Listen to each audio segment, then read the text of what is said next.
أعوذ بالله من الشيطان الرجيم بسم الله الرحمن الرحيم الحمد لله رب العالمين الحمد لله الذي هدانا لهذا وما كنا لنهتدي لولا أن هدانا الله والصلاة والسلام على أشرف الأنبياء والمرسلين خاتم النبيين سيدنا الممجد بشير المصدق المصطفى الأمجد محمود الأحمد أبي القاسم محمد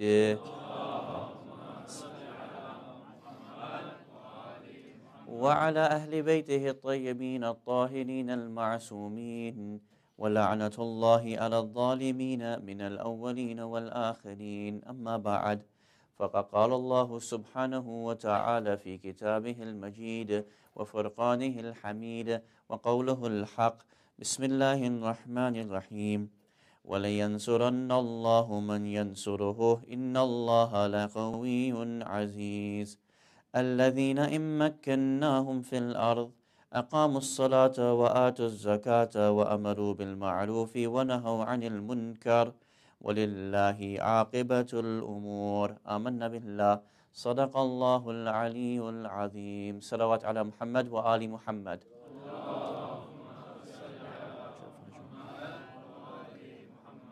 Awaited Savior of humanity, Imam al-Mahdi alayhi salam, my respected teachers, elders, brothers and sisters, Assalamu alaikum jami'an wa rahmatullahi wa barakatuh.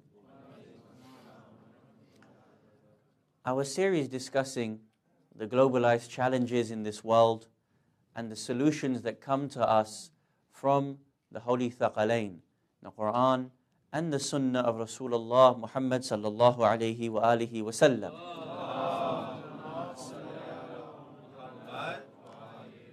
Has allowed us yesterday to discuss the issue of extreme poverty. We have spoken about the need to evolve our political systems away from the selfish and manipulative nature of the nation state and the current Westphalian order that supersedes us. And we spoke about the need for global governance and equality in the world. We spoke about the migration and refugee crisis and how there are upward of 60 million people displaced in the world today. And that with the world exceeding its population and continuing to grow from 7.2 billion to 8 billion, it is important again for us to be aware of these events, to talk and to provide solutions for the challenges that are not only affecting us immediately, but that will come in the next few years and the generation to come. We also stated that we needed coordinated responses to extreme poverty in the world. Yesterday, we mentioned that extreme poverty is defined by people who live on less than $2 a day. And that when you look at the world, the statistics are very harrowing, very disturbing statistics. There are 1.5 billion people in this world that live on $2 a day or less, meaning their entire day's food, clothes, paying of bills, water, medicine, housing, all has to be paid within less than $2 a day. This is completely unsustainable for humankind. Also here, within the United States of America, there are more than 1.75 million households that are also on less than $2 a day. Poverty is increasing, and so it requires us to find solutions to the challenges. We mentioned that there are solutions in the individual, at the institutional, and at the governmental level. Yesterday, for example, when we spoke about the institutional level, we spoke about the need for microfinance. We spoke about the example from Prahalad, and C.K. Prahalad, as an economist, suggested bringing government, corporations, and NGOs together so that the NGOs fund the corporations, and corporations with their multinational ability to create for the world will be able to help lift people out of poverty. We spoke about the idea from Jeffrey Sachs, whereby he states we should pool all the world's charities and all the world's international aid together centrally in order for that to be distributed. And the fourth example came from the great and leading economist by the name of Thomas Piketty. And Piketty's suggestion was to tax the multinational corporations, to tax the super rich at 2.5%, and this in 1 year would be sufficient to lift the world out of extreme poverty. In regards to governments, we stated that governments must be able to stop the waste and the spending on unnecessary things. And these sorts of ideas are very prevalent within the world. But if you and I do not put pressure on those ideas coming forward, then it relies upon the governments to make change. And until now, we see the world is in such desperate poverty, and so we cannot rely upon the governments to make change. This evening, we're going to speak about one of the most important topics when it comes to the challenges in the world today, and particularly affects the Muslim community and the Shia community. And that is the discussion of extremism and radicalization and religious violence. Today, amongst all the topics, one of the most discussed, one of the most prevalent topics in the world is that of religious extremism and religious violence. We have religions that are warring with each other. We have sects that are warring with each other. And extremism appears to be part and parcel of society nowadays. What do we mean when we say extremism? Extremism is to act in a way which takes something to its limit, rather than being balanced and just in the way in which you utilize that thing or act or try to promote a certain ideology. Rather, to take it to its most extreme format, to its most extreme understanding, and often to do this requires the individual to push the ideology onto another person. And so when it comes to religious extremism, there is extremism through the different religions trying to force religion upon each other, through sects trying to force upon each other, and generally there is now an extremist element in all societies, in the way in which people live and the way in which people think. It is not only religions that have extremism. You will notice here within the Western world, extremism has crept into the regular practices of people. For example, we have what is known now as binge drinking, or binge eating, or binge watching of TV. The word binge in itself suggests extremism, because one does it to its absolute limit and capacity. And so, when an individual goes out to the club or to the pub or goes out to these places, they go out and they binge drink. They spend from the afternoon till the whole morning drinking. Then you have binge eating. And for example, we even have competitions. You go to the state fair and people will start eating as many hot dogs as they can. And until they collapse, having filled their stomachs with as much as they can eat. This is extremism.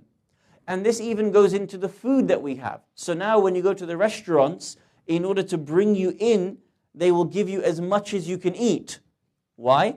So that you fill your stomach. This is extreme in the way in which it's being practiced. There's no balance in the way in which people live anymore. To the extent now, even in TV, there is something known as binge watching of TV. You have now these online streaming companies, Netflix, and so on and so forth. Google and Amazon TV, and so on and so forth.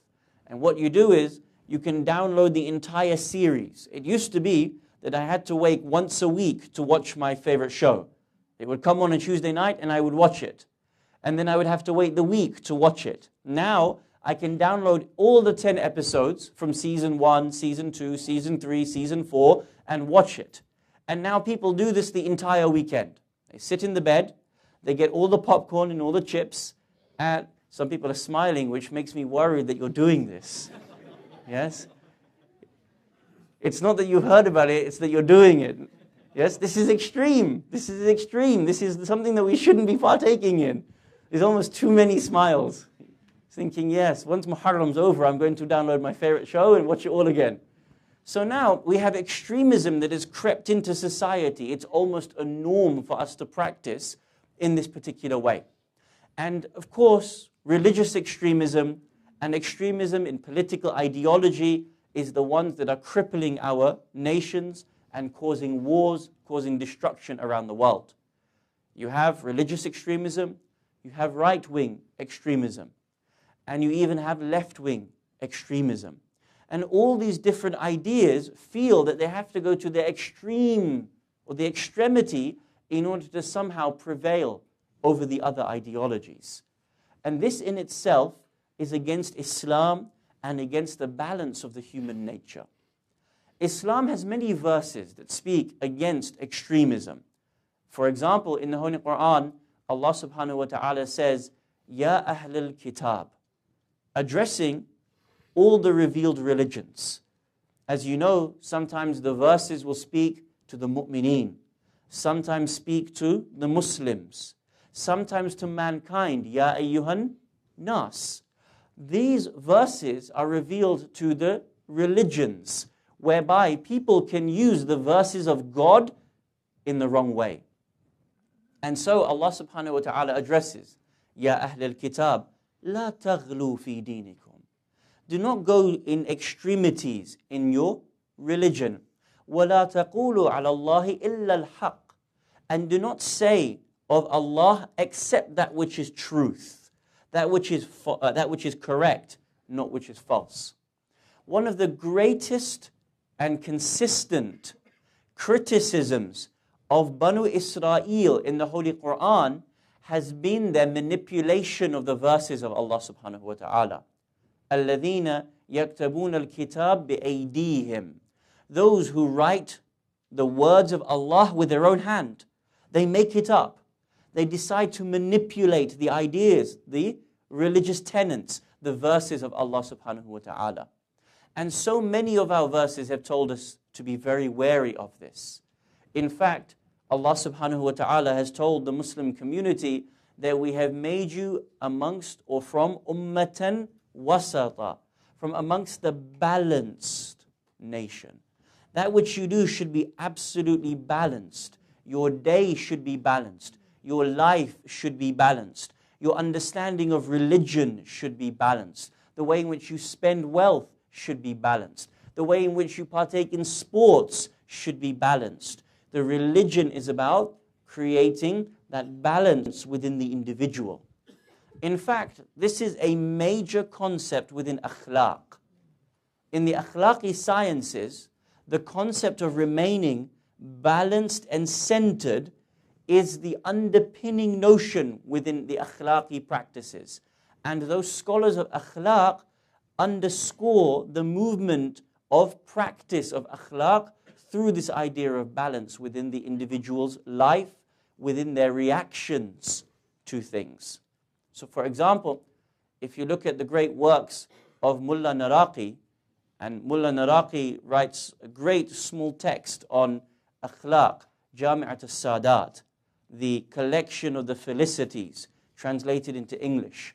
Mullah Naraqi, rahmatullahi ta'ala alayh, talks about the individual who is balanced and the individual who learns to control himself away from extremities. He gives an example.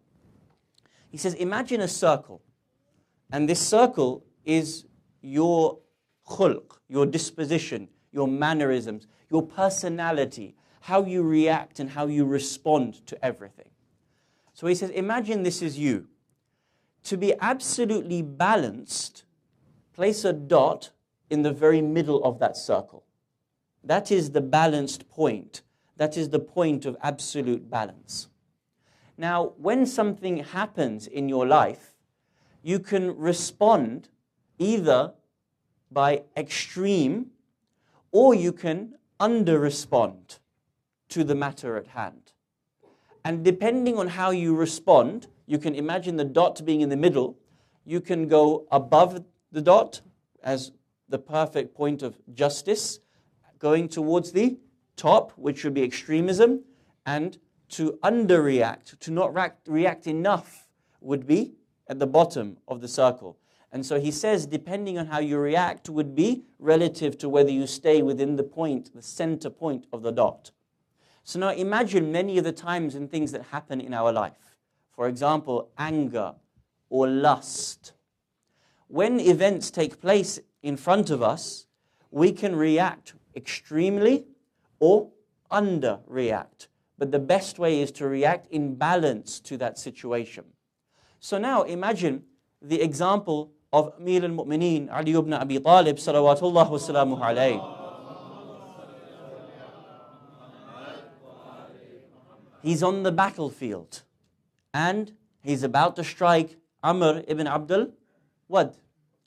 Amr, instead of showing some sort of honor in the moment of death, pulls up his clothes and shows his private parts, na'udhu billah, to Ali ibn Abi Talib alayhi salam. Ali ibn Abi Talib has the opportunity to react in two ways.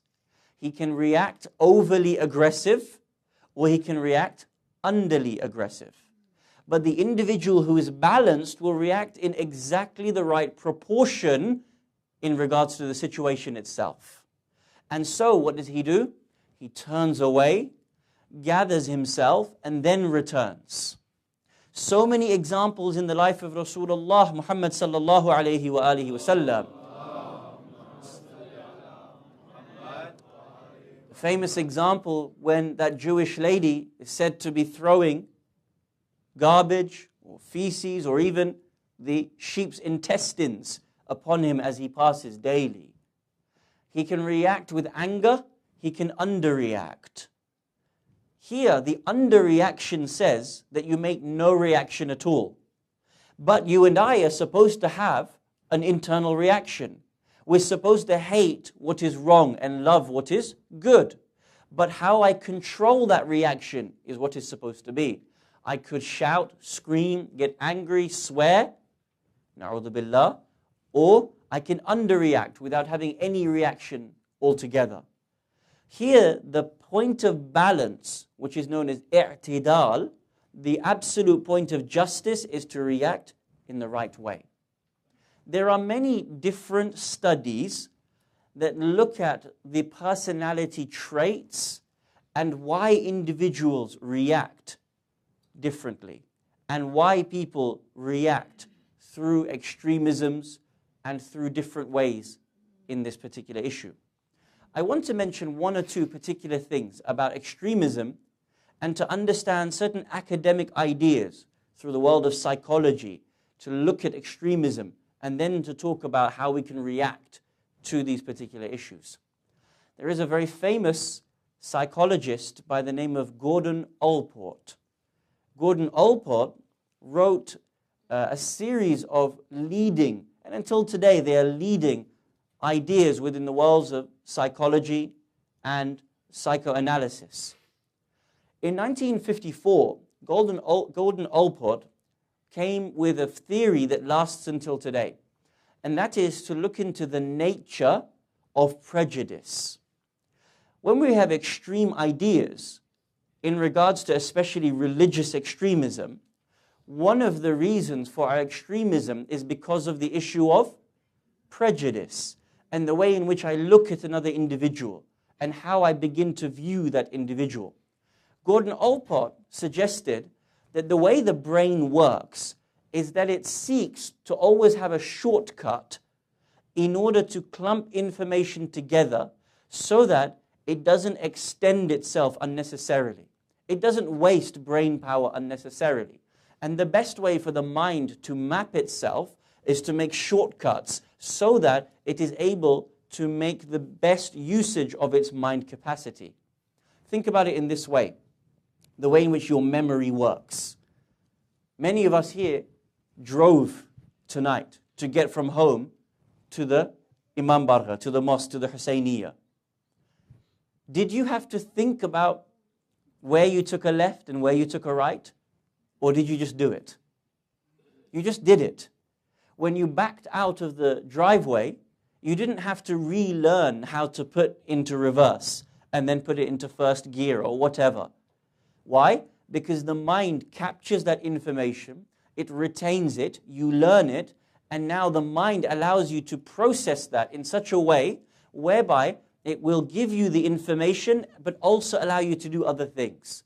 It would be very difficult if we had to relearn every process in our life in order to undertake it once again. And so Allah subhanahu wa ta'ala has given us a brain that works in these sorts of ways. One of them is to clump pieces of information together. In the same way, when we look at people, when we look at individuals, Gordon Allport suggests that the mind clumps pieces of information about people together, but the outcome of that is that we end up stereotyping people.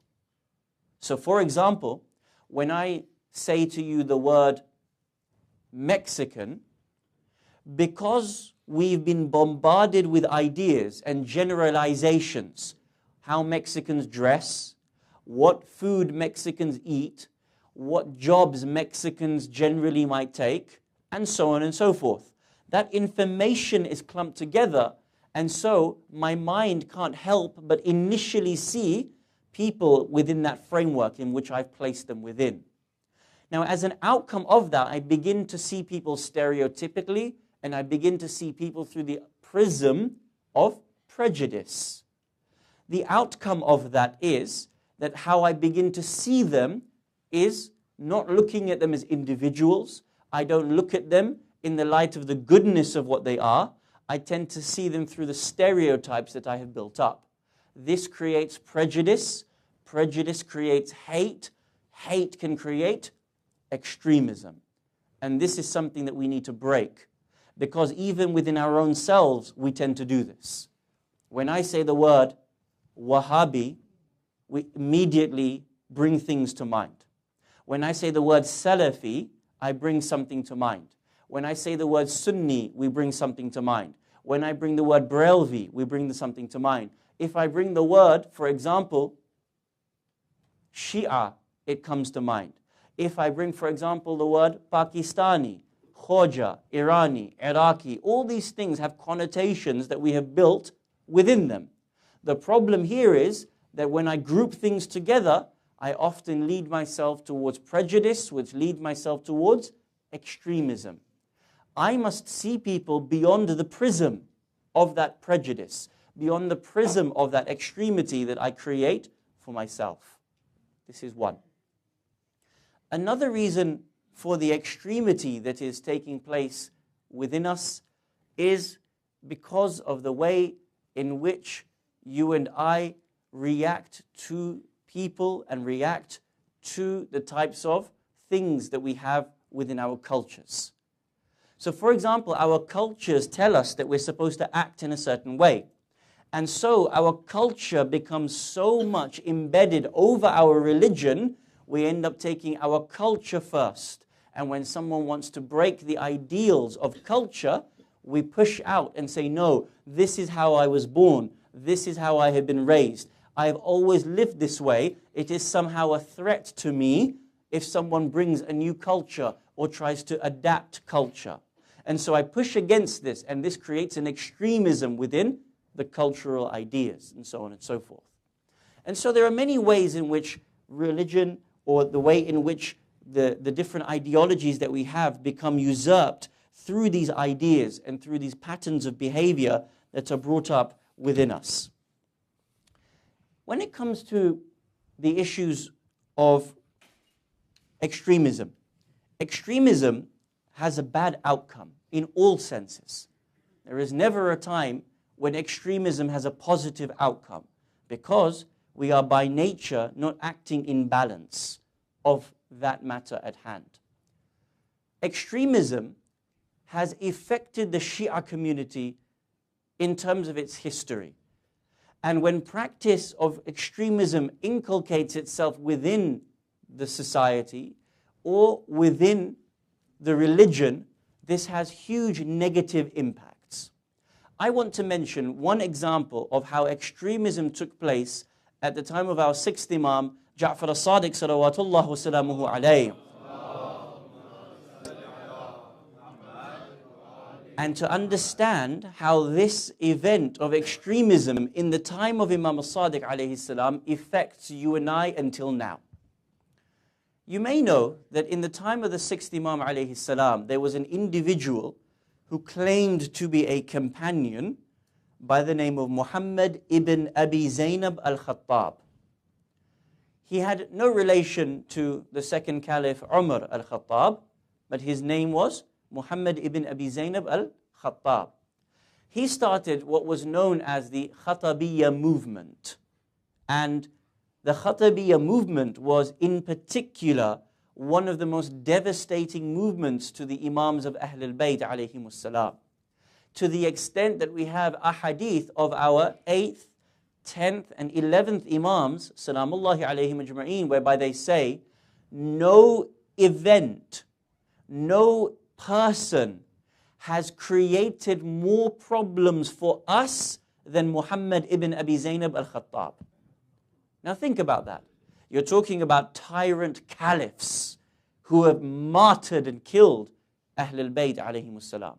They have tried to wipe out the Alawis from their era. Yet, the A'imma alayhimus salam say, no event has caused us more distress. No person has caused us more problem within our religion than Muhammad ibn Abi Zaynab al-Khattab. What was his movement? This individual used to spend time with our sixth Imam alayhi salam and join his circles of discussion as often as possible. And he would claim to be a companion of Imam al-Sadiq alayhi salam. And he would listen to the knowledge, he would speak the ahadith, he would sit with companions, he would ask questions to Imam al-Sadiq alayhi salam until he managed to receive a very high reputation amongst the Shia and amongst the non-Shia at that time as a close companion of Imam al-Sadiq alayhi salam. However, what was he doing in his private time? He was actually saying, Imam al-Sadiq, he is not an Imam. He is God incarnate. And I am the Imam. Look at the extremism that he would promote within his community. Utter falsities. So now, he would claim Imam al-Sadiq alayhi salam is like Isa is to certain Christian ideals. That he is the Son of God. He is the God incarnate on this world. And I am actually the Imam of the time. Now, why do you think he would do this? Why would he elevate the position of Imam al-Sadiq alayhi salam? Look, he has all this knowledge. He is infallible. He does not make mistake. He has absolute supreme knowledge over every single ideology and sect. Why raise him and place himself as Imam? Why? Because in the Shia school of thought, we give our khumus and our religious taxation to the Imam. So if you're able to raise Imam al-Sadiq alayhi salam to God, God doesn't need money, does he? But if you become the Imam, you now collect all the religious tax. None of it goes to Imam al-Sadiq alayhi salam, it all gets given to you. Now, of course, Imam al-Sadiq alayhi salam would tell his companions, and we have a numerous amount of narrations where the Imam would openly say, this man is a liar, this man is corrupt, this man is mischief making, we need to send him away from our community, and so on and so forth. But this event of the Khatabiyya movement, of him now becoming the Imam of the Shia, the representative of Imam al-Sadiq alayhi salam, he gathered so many companions around him and created such a bad name for Imam al-Sadiq alayhi salam that until the 10th and 11th Imams, they would say, this was the most difficult thing for us in our time, the Khatabiyya movement. Now, what was the outcome of this? This extremism, these lies, manipulating the religion for your own ideals. What was the outcome of this until today? You all know of the grand scholar within the sect of our Sunni brothers by the name of Muhammad ibn Ismail al-Bukhari. Al-Bukhari collected hundreds of thousands of ahadith. And having traveled, performed rihla, traveled across every major city and province in the Muslim Ummah, eventually compiled his Sahih by the name of Sahih al-Bukhari. Now, as we know, there are thousands of narrations within Sahih al-Bukhari. And because its methodology is the leading methodology, the subsequent scholars work backwards from that particular methodology. And so the Sihah are still very much reliant upon the methodology of Sahih al-Bukhari. Think about this. Al-Bukhari did a rihla and traveled Mecca, Medina, Kufa, Damascus, Cairo, across the entirety. He's from Afghanistan and from these areas went around the entire Muslim Ummah. He collected hundreds of thousands of narrations and then compiled tens of thousands into Al-Bukhari. Do you know how many narrations in Al-Bukhari are from Imam al-Sadiq alayhi salam? Now think about this. In our tradition, Imam al-Sadiq alayhi salam trained 4,000 students in Medina.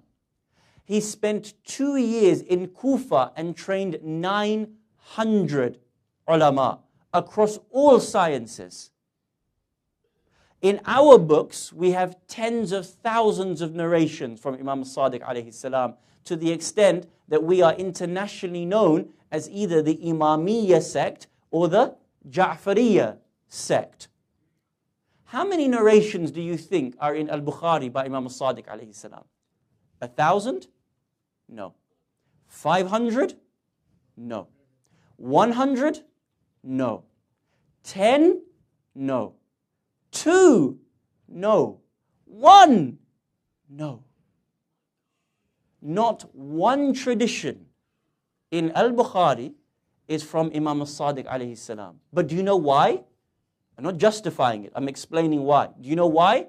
Because Al-Bukhari says that how can I take from someone who claims godhood? Now, our response would be, you should do your diligence and actually find out who Imam al-Sadiq alayhi salam is. But in either case, the fact that the Khatabiyya movement was such an event across time, the extremism that came from this one individual destroying Islam from within, the greatest compilation of ahadith for our brothers, the Ahl Sunnah wal Jama'ah, that becomes the archetype for all of the Sihah. Not one narration is mentioned by our sixth Imam, Jaffer as-Sadiq salawatullah wa salamuhu alayhi.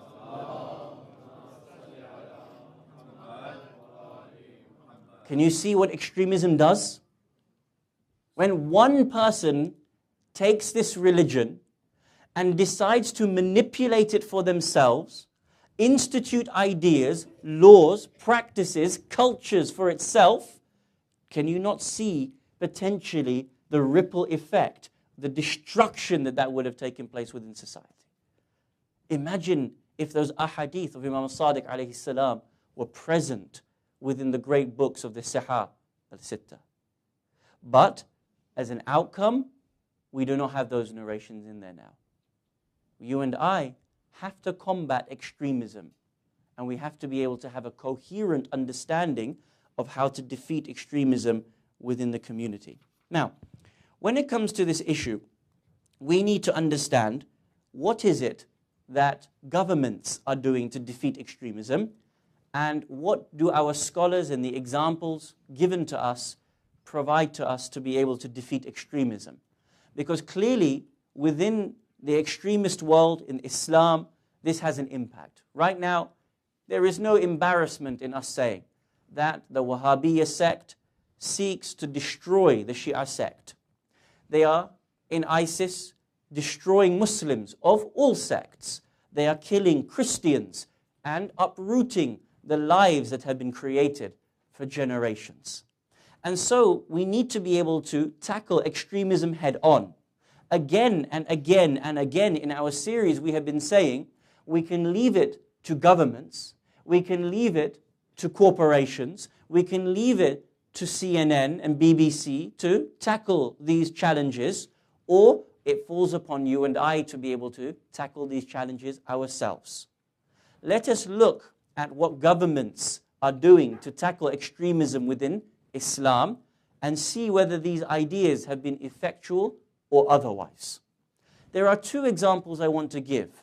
The first is the one that we are very aware of, and the second is very important that you are aware of what governments are doing to tackle extremism.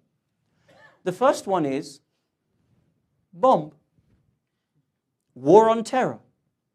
The war on terror hasn't got a multifaceted approach to it, has it? We do not see education being dropped. We do not see books being dropped. We do not see ulama being dropped. We see bombs being dropped. And so, since the post-9/11 world that we live in, we have seen the invasion and occupation of certain countries. A lie in order to go into Iraq, the purpose of which is to place your own proxy government, to be able to control the oil, to be able to have contracts within the country. Afghanistan, Syria today, and there are drone strikes in almost a dozen other countries. Continuously, almost every day, this is the plan. At the financial level, there has been a cost to this country. At the ideological level, there has been a cost to this country. In terms of the reputation, there has been a cost to this country. Do you know, by 2020, the interest, just the interest alone for the wars in Iraq and Afghanistan will have cost just the United States of America $1 trillion. Why?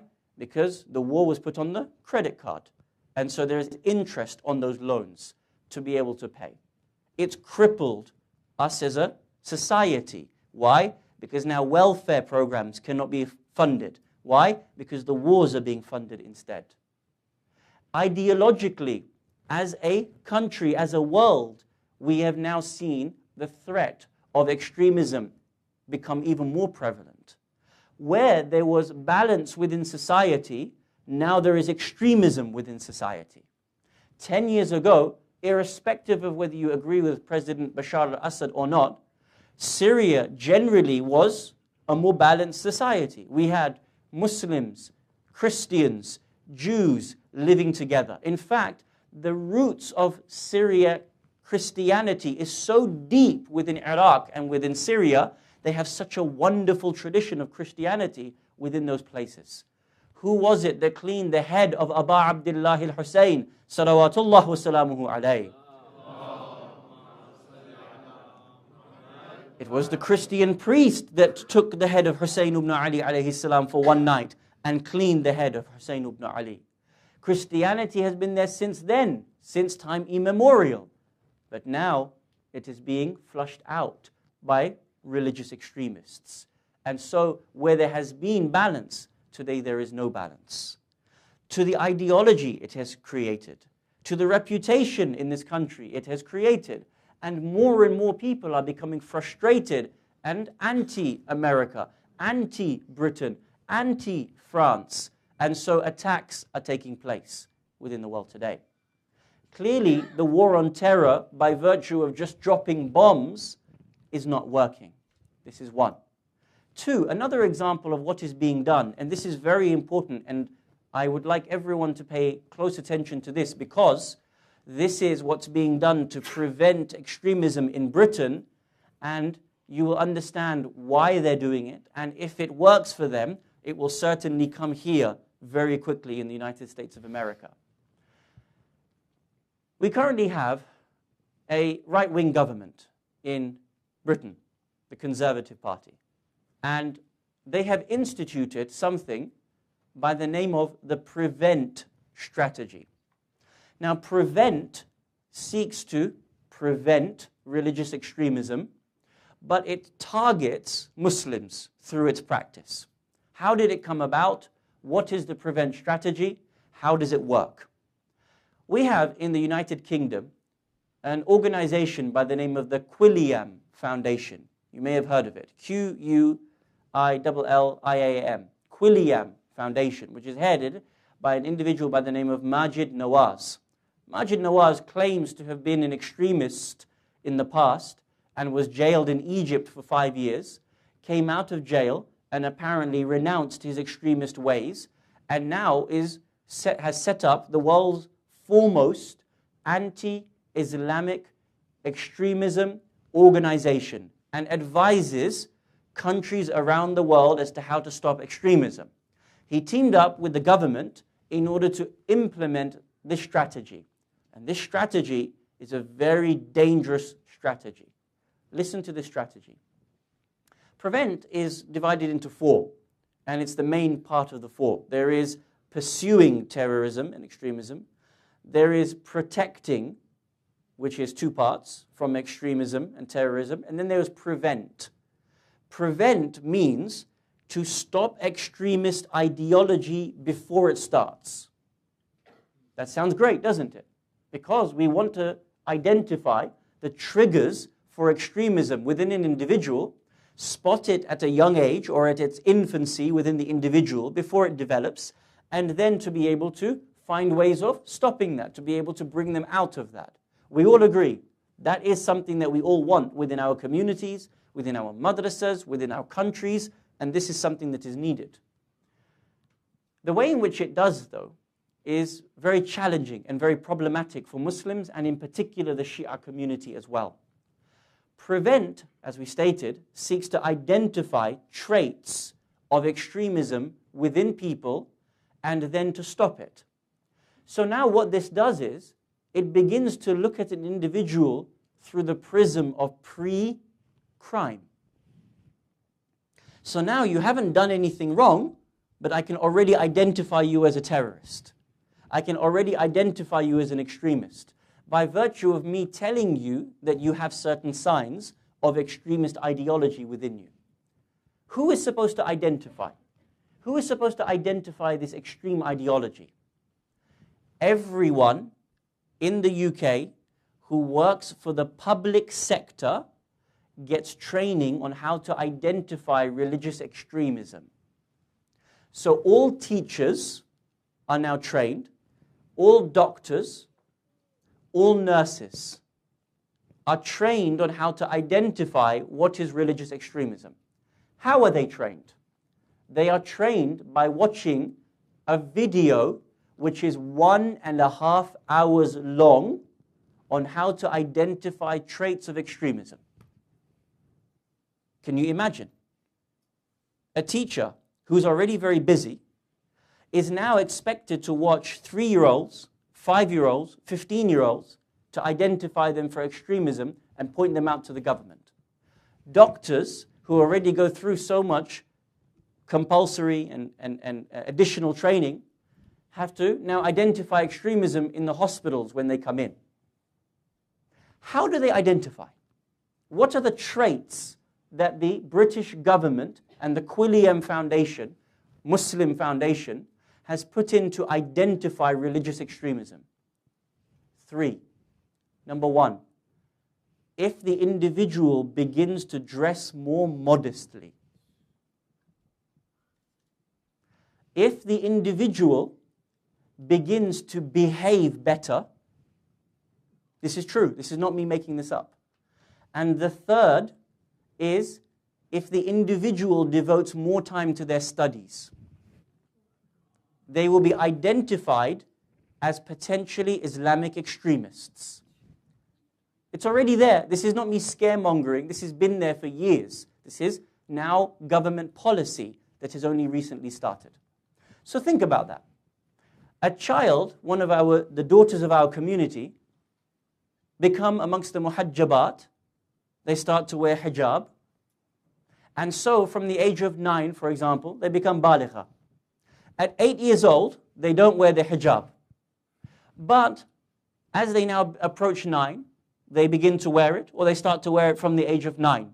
This can be your daughter. This can be your sister. This can be your granddaughter. Take this very seriously. So they now put on hijab to go into school. The law says the teacher is obliged to report them to the school for potential extremism. Anyone who acts with different behavior, better behavior, becomes more religious. Don't lie. We don't agree with homosexuality. These sorts of things, you are identified as Islamic extremist. If you spend more time dedicated towards your studies, you go to madrasa, you go Sunday school, you would be identified as an Islamic extremist. This is the law within Britain. How is it playing out? Very interesting. I'm going to give you real life, real true examples. And I don't have time to go through many, but I will give you a couple for you to understand what is happening at the moment. For example, in the United Kingdom, a 2-year-old girl who was going to nursery, 2-year-old girl said Allahu Akbar in the nursery, and she was reported for extremism. This is true. You can find this, Google it, read it yourself. 2-year-old girl said Allahu Akbar. Another incident in a university. 2 Muslim men were walking, and a female, a sister, a Muslim, hijabi, was walking past them. Now, in our etiquette, what is the male supposed to do? Stare at the sister or not? What are they supposed to do? Look down, correct? These 2 Muslim brothers looked down in order to avoid eye contact with the sister. The professor saw this and reported them for extremism. An individual who was wearing a Free Palestine badge was reported for extremism. I can go on and on and on and on and tell you examples. One funny one, there was a Muslim, this is about 4 weeks ago. There's a Muslim and he is studying in university, he's studying international terrorism. That's his topic of study, as in he's doing his degree on international terrorism. And so he had a book in the library in his university on terrorism. He was reported to the university for potential terrorist activities. But this is my degree. I can't help it if the name is terrorism. Now, this is happening in the UK. What happens if you're identified as this 2-year-old, as this muhajjabat, as for terrorism? You are identified and the government puts you in a process which is called channel. Channel is to channel out your extremist identity. It is now to stop you from being an extremist. If you fail the channel test, the law has the right to take you away from your parents. They will put you on a register from 2 years old, whatever age, that you are now have been identified by the government as a potential extremist. Whenever you fly, when you purchase, everything will be marked against you. Why is this important for the UK? Imagine now, based within these formats of judging extremism, imagine now I have a young child and I recite tonight the maqtal of Hazrat Abbas salawatullah wa salamuhu alayhi.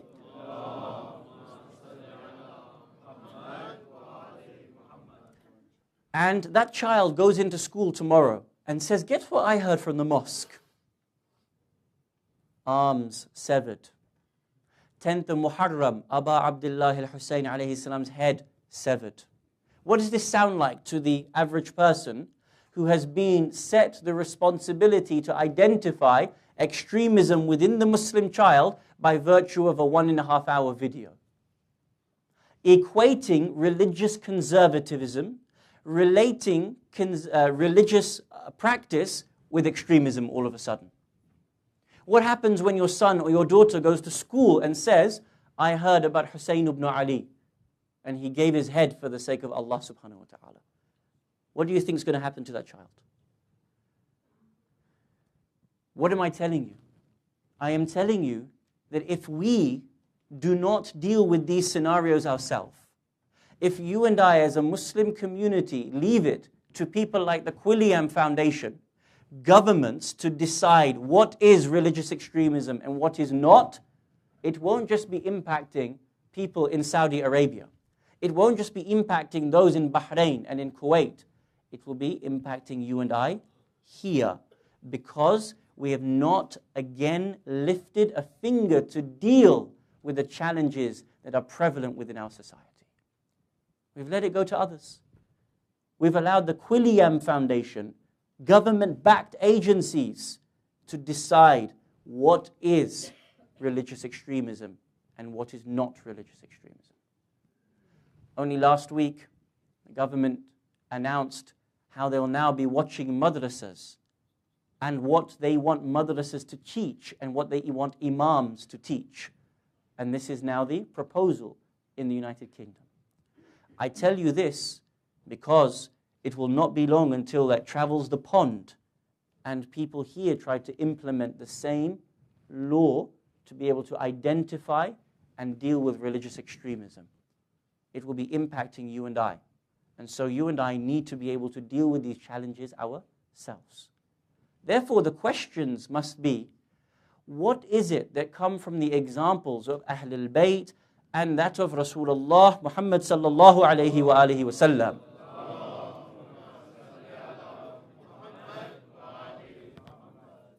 There are many things that we can do, and we need to look at the examples of Ahlul Bayt alayhimus salam as to how they dealt with the extremism and the prejudice and the hatred between sects and people at that time. The first thing is to understand how society works and to appreciate that people are very afraid of each other. This is unfortunate. As I said, why? Because Gordon Allport proves through his analysis that we stereotype each other. Muslims are stereotyped. Jews are stereotyped. Hindus are stereotyped. Even the right wing here, we stereotype them. And so on and so forth. When Rasulullah migrated from Mecca to Medina, he understood that there was going to be fear within the city of Medina. Think about this practically. You are a city that has primarily Jews, Christians, Zoroastrians. All of a sudden, two of your main Jewish tribes, Aus and Khazraj, convert to Islam and invite thousands of Muslims from Mecca to Medina. Your society all of a sudden has a new system of governance. It has now a new religion which is supreme, and you don't know how that religion is going to react to you as Jews, Christians, and Zoroastrians. Be honest with yourselves. Is it not likely that those Jews, Christians, Zoroastrians were feeling some amount of trepidation, some amount of fear and anxiety towards Islam, having not known what the tenets of Islam truly are? Would that not be a fair assumption? How did Rasulullah deal with this? The very first sermon in the city of Medina, Rasulullah said the following: Afshu bis salam wa at'imun ta'am. Greet people with the salutation of peace and feed them. Simple. Muslims, you're going to now impact society. You need to find a way to be able to engage with society. You now need the opportunity to be able to partake with them. And so, do not shut yourself off. When you meet people, meet them with joy, with peace, with salutation. Let them not have any reason to fear you. Put peace and salam into them. And feed them. Now, by virtue of feeding them, what does that mean? It means eating with them, inviting them to your house, inviting them to your mosque, inviting them to your programs so they understand what the religion of Islam is about. Otherwise, they hear it from a secondary source instead of seeing Islam through their own eyes. This was the recommendation from our sixth Imam, Jaffer as-Sadiq, salawatullah wa salamuhu alayhi, to the Shia community to bridge the gap with his Sunni brethren. This hadith is one of the most important hadith I can give you in these next, or across these 12 nights. The narration is found in Al-Kafi, and it is also recited by our 11th Imam alayhi salam and found in Tuhful Uqul.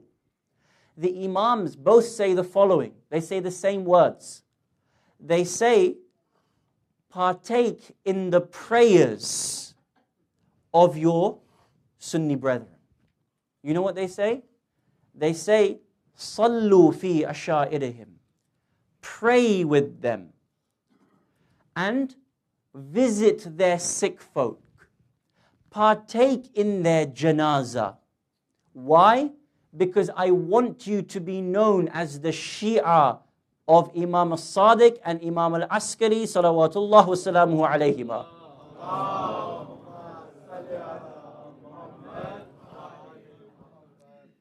Think about that statement.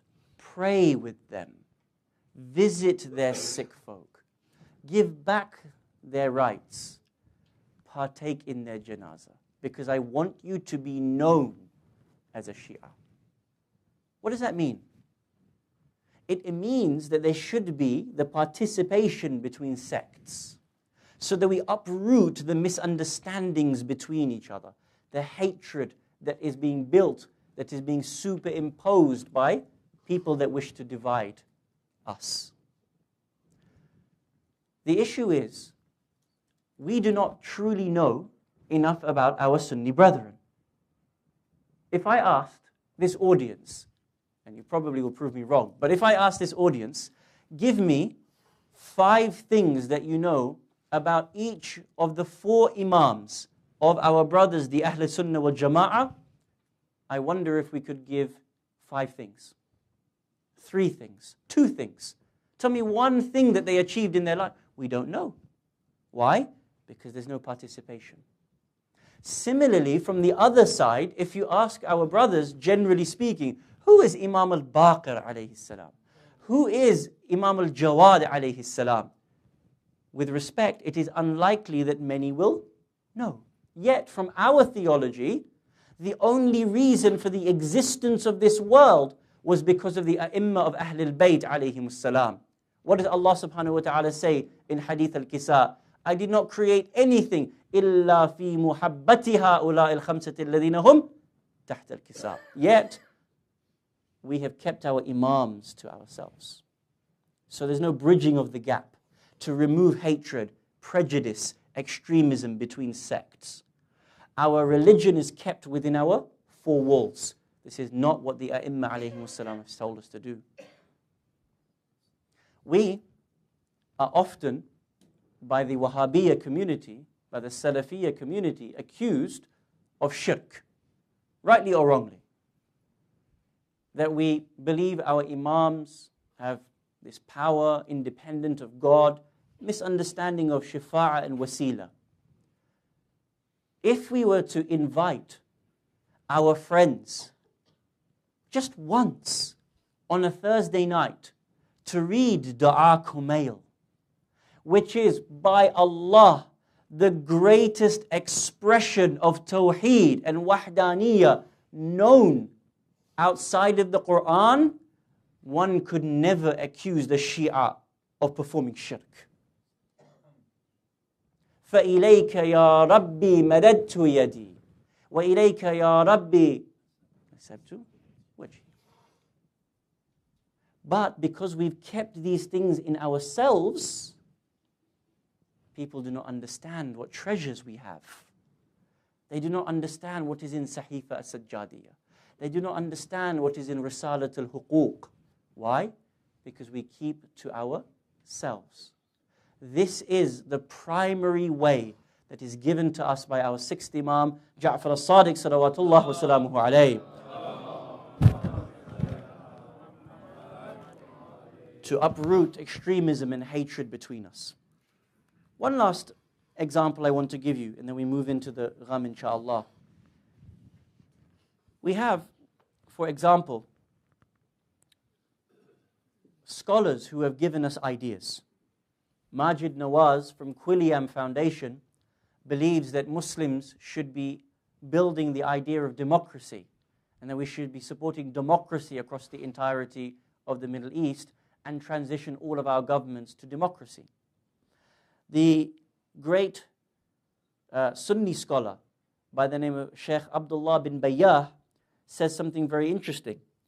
He says that the problem is, and rightly so, that it is a lack of understanding of religion. And so we need to give more religion to people to be able to understand why it is. And he quotes an interesting point. And he says that Ibn Taymiyyah, his fatwa have been changed over a period of time. Whether or not this is true or not, we leave to our scholars to be able to find out. But it is his opinion as a Saudi scholar that Ibn Taymiyyah has been usurped and to be able to promote the wrong ideology. In either way, it is required for us to go back to the root of where extremist ideology comes from. It would be my idea, and maybe yours as well, that an individual like Ibn Taymiyyah is a source for religious extremism. And so we also have to realize that there are certain governments that are also promoting religious extremism, that are paying for religious extremism, that are funding religious extremism. 100 years of Saudi expansionism has taken place across the entirety of the world. When Muslims must go for Hajj and for Umrah, they must go to Saudi Arabia. And so Saudi hand out books and leaflets and bombard with ideology. Until recently, there has been an international mode for Saudi expansionism that you and I must understand. What is that? That every time any community wants a mosque to be built, no matter what the cost is, Saudi Arabia will be willing to pay for that mosque. They'll make the most beautiful of domes, the most longest of minarets. They'll give you the best of mu'adhin. But the condition is, you must take our imam. And then we will pay for the entirety of the masjid. $5 million? No problem. Here's the check. 7 million? No problem. You must take our imam. We must be able to identify to the world where the sources of extremism are coming from. And today, it is prevailing from one country. That's not to say that there are other sources or not other sources of extremism. There are. But by and large, Islamic extremism is coming from one place and one place only. And that is from the pulpits of Saudi Arabia, from the books of Saudi Arabia, from the ulama and the khutaba of Saudi Arabia. It is required for you and I to be able not only just to show that to our Muslim brethren, but to our non-Muslim brethren as well, so they understand where religious extremism in the Islamic world is coming from. We must invite our politicians in. We must invite our newspapers and journalists in. We must be able to send videos, write on social media, and demonstrate particularly where extremism is coming from. Once we can show the root of Islamic extremism, maybe, just maybe, our countries will stop being in bed with Saudi Arabia and funding it and insulating it through petrodollars. You take away the petrodollars of Saudi Arabia, by Allah, it doesn't have a leg to stand on. It has no culture of its own. It has no religiosity truly of its own. And so it works within the spread of fear and hatred. And people are being co-opted into these ideas. If we want to defeat extremism, we must work with our brethren from all sects, learn to see them as brothers, alleviate the hatred and the prejudice between us, and deal with the sources of hatred and prejudice from within the Islamic community. And inshallah, you and I will be able to make a difference.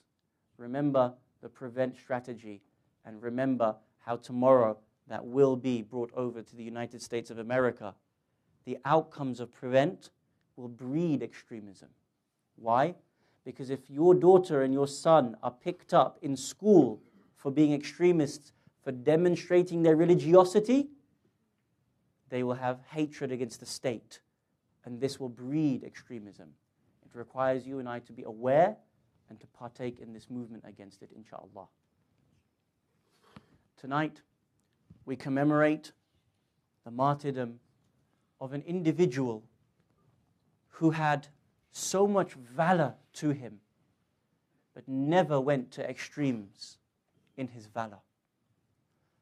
When Husayn ibn Ali was called to the palace of the governor in Medina, he took Ali al-Akbar and he took Abu Fadl al-Abbas, salamullahi alayhim ajma'een, and they stood outside waiting to hear the call of their master Husayn ibn Ali.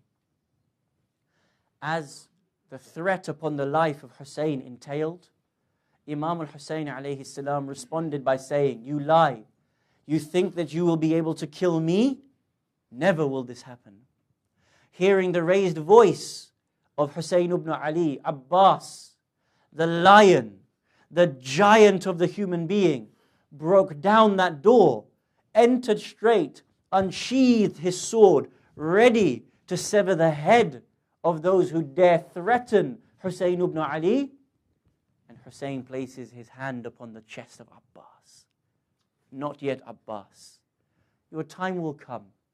You will have an opportunity to fight against the enemies, but not yet." And Abbas came back to that station of i'tidal, controlling his anger for the sake of his master Husayn. This Abbas was created for the purpose of serving Husayn. His very birth was there for the purpose of serving Husayn ibn Ali. For when Amir al-Mu'mineen wished to have a son that could fight so valiantly on the 10th of Muharram, it was his dua for Abbas to be that son. On his deathbed, he gathers his family and he brings all of them one by one. He takes the hand of Sayyidah Zainab, he takes the hand of Sayyidah Kulthum, he takes the hand of all of the family and places it into the hand of Imam al-Hasan. Looking at this scene, Abbas begins to weep and says, "Oh my father, Amir al-Mu'mineen, you have placed all of the hands of the family into the hand of Imam al-Hasan, that they are all to serve Imam al-Hasan, but you have not placed my hands in the hand of him. Why do you not do this?" Imam looks at him and says, "Oh my son Abbas, you were created for the purpose of serving Husayn. Give me your hand and let me place it in the hand of Husayn. From now on end, I charge you with the responsibility of looking after Husayn. Wherever he walks, you walk. Wherever he turns, you turn. You must be there until the very end to be able to assist him." You can imagine what he must be saying to him.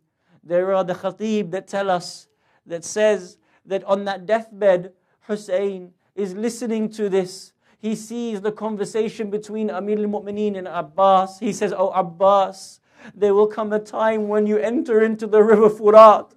It is my responsibility to tell you, to take an oath to me now, that you will never partake from that cold water of Furat. Your thirst is secondary to the thirst of Husayn's thirst." And this was an oath that Abbas took until the very end. Abbas was known to look after the children of Husayn ibn Ali. It was like his own sons and his own daughters. And to see the eyes of Asghar being sunken into his head, to see the tongue of Asghar come out without it having any saliva to it, to be so dry, this broke the heart of Abbas to be able to see this. But there was one that when she would call Al-Atash, Al-Atash, this call broke the heart of Abbas like no other call. And this was the beloved Husayn, Sakina or Ruqayya. Sakina was so beloved to Abbas. And so when she would call out, "Oh Abbas, my uncle, I am so thirsty. There is no water," this would hurt Abbas like no other. You can imagine, the narrations tell us that there was a certain tent in which each and every one of the mushk was kept. And so eventually, as the water ran dry on the afternoon of the 10th of Muharram, you can imagine Sakina going into that tent, that she may have picked up that musk, she may have opened the flask, turned it towards her parched lips, and there was not a single drop of water to reach the throat of Sakina. You can imagine that she would take these flasks and give them one by one towards Al-Baqir, to look after towards Asghar, to look after her sister Fatima bint al-Hussein, because Sakina was a leader of the children. Eventually, the cries of Sakina was becoming so much. She would come to Abbas and say, "Oh Abbas, please, is there any water that you can get for me?" Eventually, this plea became too much for Abbas. Abbas comes towards his brother and master Hussein and says, "Oh my master Hussein, these cries of the children are paining me so much. Please allow me to enter into the battlefield. I have seen all the family members go, all the companions go." Now Hussein responds and looks at Abbas and says, "Oh Abbas, you are my standard bearer. You are my strength. If you go, who will command my army?" Listen to this response. Abbas takes the hand of Hussein. He leads him out of the tents. He shows him the battlefield filled with the bodies of each and every one of the shuhada. He looks towards his master and says, "Oh master Hussein, which army do you speak of? There are none left but you and I. All of them have gone. Habib has gone. Qasim has gone. Akbar has gone. Which army do you wish me to command on your behalf?" "Oh Hussein, I am the last. I have listened to you. I have asked and asked to be able to enter the battlefield. But now I am asking you for the opportunity. Do not allow me to be turned away." Now Hussein looks at Abbas. His eyes overflow with tears, knowing that when he allows Abbas to enter into the battlefield, he knows that none will be there to assist him any longer. He now looks to Abbas and says, "Oh Abbas, I allow you to enter." Khutaba tell us that he gives conditions to Abbas. One says that he says, "Oh Abbas, I do not wish you to take your sword. Your role is not to attack the enemies. Defend yourself, but your role is to get water for the children." Abbas now begins to approach the tents. He now begins to approach all the ladies and the children and begins to tell his farewell. The poets tell us that Zainab at this point calls out, "Oh Abbas, will you really leave us? My father told me that there would come a time when my arms would be bounded, where my veil would be snatched from me, when I would be paraded from city to city. I could never understand how such a thing would occur whilst you are here, because you would never allow such a thing. But now I see Hussein has given you permission to enter into the battlefield. I know these moments are coming. I now know that Sakina will be lashed. I now know that Sakina will be slapped. I now know that they will set fire to our tents, because my protector Abbas is about to go into the battlefield." Zainab bids her farewell to Abbas. You can imagine this scene, this tumult within these tents. This is the lion of protection. Everyone must now bid farewell. Sakina must embrace Abbas. Farewell. She knows that everyone who has got into the battlefield has not returned. Abbas ascends upon the horse. The narrations tell us that he is such a giant of a human being that his feet do not fit within the stirrups, but his feet drag along the ground. Abbas, the narrations tell us that there is a story that one day his grave needed to be fixed because water was flowing into the grave. And so there were a few of the ulama and a few of the architects that came in order to fix the grave. They say that when they dug the grave of Abbas up in order to fix the grave, one of the architects looked towards the ulama and said to the alim, I don't understand. I have always heard in the maqatil that when Abbas was martyred, he was so tall. He was such a giant of a human being that his feet touched the ground. I don't understand why the grave is so small. How is it that the grave is so small, but Abbas was such a giant of the man? The alim sits down and begins to cry. After having cried for Abbas, he looks up and says to the architect, Abbas was a giant of a man, but when he fell from his horse, they struck him and they cut him into so many pieces that the Maqtal says, قَطَّعُوا إِرْبًا إِرْبًا. They cut him into pieces. They chopped Abbas into tiny pieces. Abbas enters into the battlefield. He has his shield with him. He has his spear with him. He fights the enemies and eventually arrives at the banks of the river Euphrates. Abbas descends from the horse. He begins to enter into the Euphrates. He picks up that water and says to himself, O soul of Abbas, remember the thirst of Hussein. Hussein's thirst is more greater than your thirst. He puts all the water into the mushk, and now he ascends back onto the horse to return back towards the camps. I want you to imagine this scene.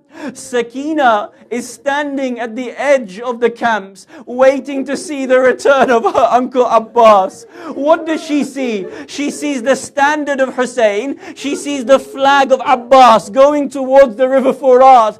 And then she sees it coming back towards her. Sakina must have thought, my uncle Abbas has the water. He's going to return with the water. You can imagine Sakina being the leader of the children. She must have run towards Asghar and said, Oh Asghar, do not cry any longer. Please last for a few more minutes. Abbas is coming with the water. Oh Imam al-Baqir, Abbas is coming back with the water. I see the flag of Abbas coming back. What Sakina doesn't know is that there are people waiting for Abbas. There is one man on the side. There is another man on the left. As Abbas is riding back towards the camp, there is one man who hides behind the right side. He is hiding behind a bush. As Abbas is coming, as he is riding with the mushk in his hands, a man takes out his sword. Abbas passes by him. He strikes at the right arm of Abu Fadil. Abu Fadil's arm is severed towards the ground.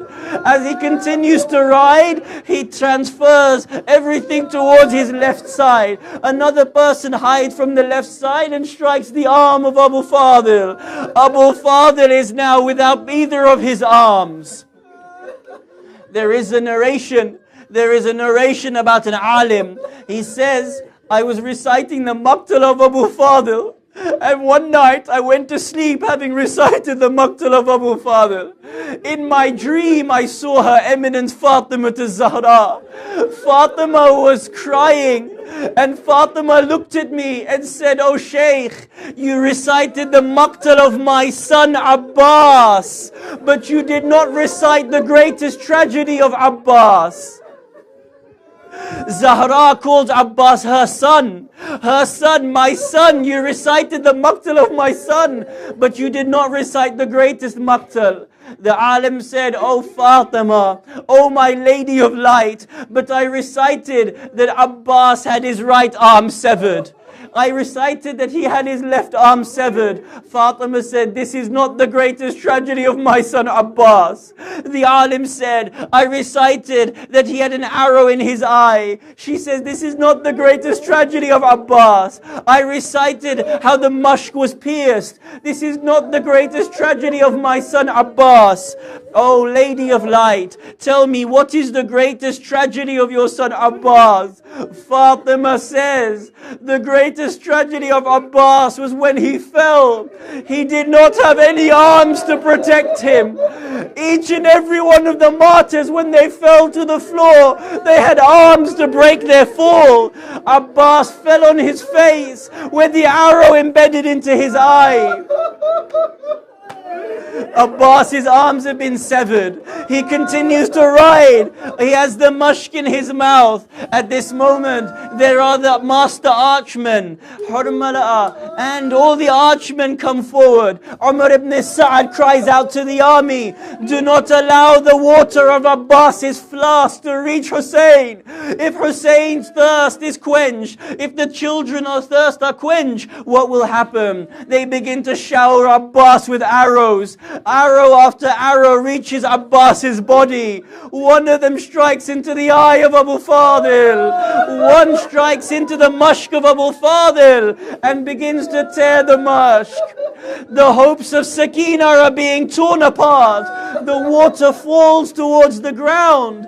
Abbas looks towards the tents. He wishes to give his salutations. Oh Sakina, accept the apology of Abbas. I was unable to bring you the water that you longed for. Abbas turns his horse back towards the river Furat. He turns it back towards the thousands of the enemies. Oh Abbas, you are such a warrior, but a warrior without his arms cannot fight. How do you fight? Abbas turns the horse and uses the face and the back of the horse to fight against the enemies.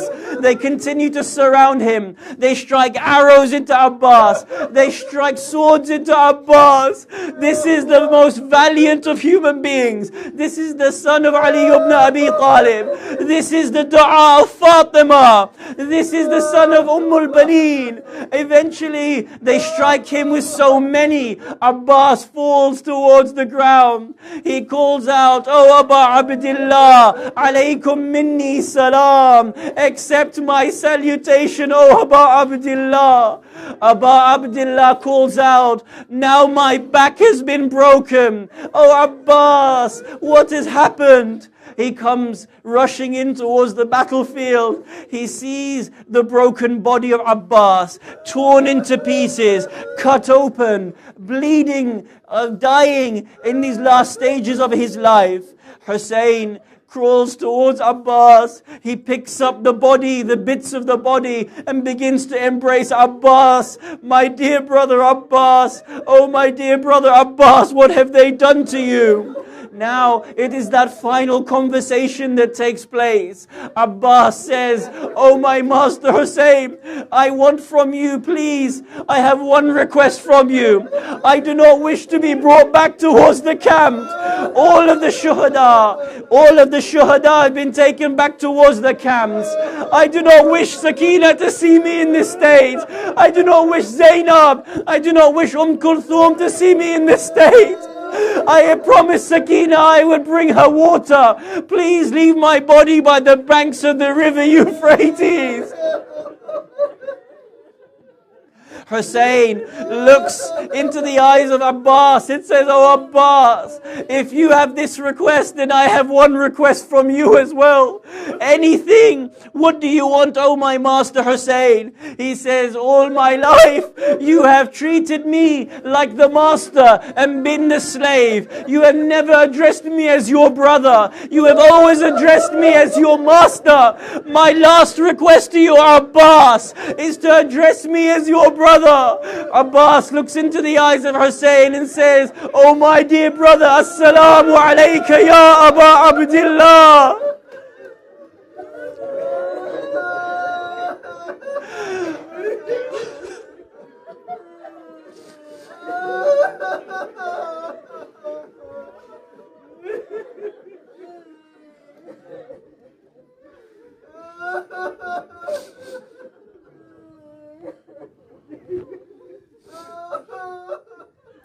مات من حسين يا حسين.